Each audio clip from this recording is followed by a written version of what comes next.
Hey everybody, my name is John from Community Life Church, and this is Meals Ready to Eat from the Bible. Today's episode is, when God makes a covenant with us, it sticks. The covenants God makes with us are not like human covenants or human contracts. We can trust our lives to them. They are eternal. Today's passage is Genesis chapter 17, 7 through 8, where we're going to learn about covenants and how God establishes them and what he means by them. So let's just pop that up on the screen here, take a look at it, read through it, and see what God's saying to us. Okay, starting in verse 7, I will establish my covenant between me and you and your descendants after you throughout their generations for an everlasting covenant, to be God to you and to your descendants after you. I will give to you and to your descendants after you the land of your sojournings, all the land of Canaan, for an everlasting possession, and I will be their God. That's Genesis chapter 17, verses 7 through 8. So a covenant is an agreement or a contract between two people. In this case, Abraham and us as his descendants and God. Let's break this down and see what's going on here. It's kind of odd word, covenant. We don't use it that much, but we'll explain it and see how God is treating this. Okay, I will establish. Abraham did not set out to sign a contract with God. This was God's idea, and God set the terms. Since this is true, we can rely on the covenant and the life it brings us. My covenant. God owns it. This is part of God's eternal plan and is a good example of his grace. He did not have to do this, but he did it out of his love for us. It's between me, God, and you. That's us.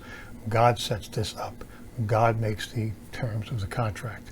It's between him and us, and that's by his choice. And your descendants after you throughout their generations.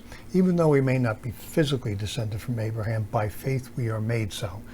Therefore, be sure that it is those who are of the faith who are sons of Abraham. That's Galatians chapter 3, verse 7. Sons here, by the way, is men and women, male and female. Since it is by faith, it's not by physical birth, this opens up the future God has created for all people. This is a revolution. The entire history of the universe is changed by what God's doing. All of humanity is changed by the covenant that God makes here with Abraham.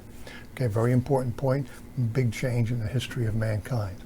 This is an everlasting covenant. Everlasting means, well, everlasting.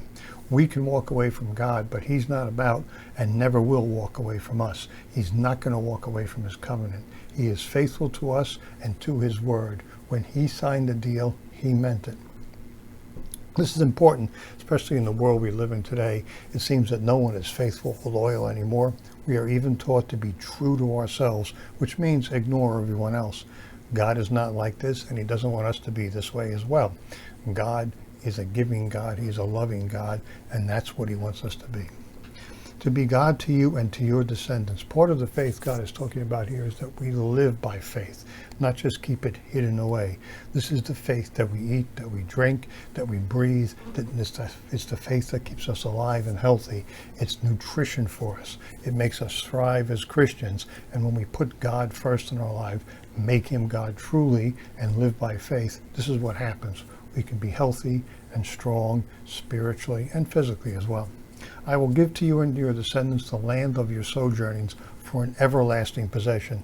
God gave the land to the descendants of Abraham, but not to Abraham. It's kind of an odd thing here that God did it this way, but he wants us to see how important our lives are and how important our faith is to the world. Everything we do at God's instruction has an impact on the world around us and the world that comes after us. We are, by grace, through faith, important to the plan of God. Remember, this is a revolution. It is important to remember that even though God made his deal with us, we are not perfect. This deal doesn't make us perfect. We're not better than anyone else. Many of the people that God called throughout history, by the way, were ordinary or even less than average. Some of them were loudmouths. Many were not what the world thinks of as religious. But it is God who is calling us to this covenant. He is the one who's giving us the call. We don't have to be perfect or gifted, but we do have to answer. As a matter of fact, all of us will answer, and the answer is going to be yes or no. No one can say, I don't want to answer. So, answer the call of God, and you can change the world.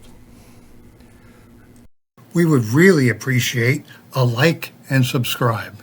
If you want to know more about Jesus and how to get to know him, how to follow him, how to live for him, check us out at clchurch.cc. That's clchurch.cc. We meet Sunday mornings 10:30. We have meetings during the week.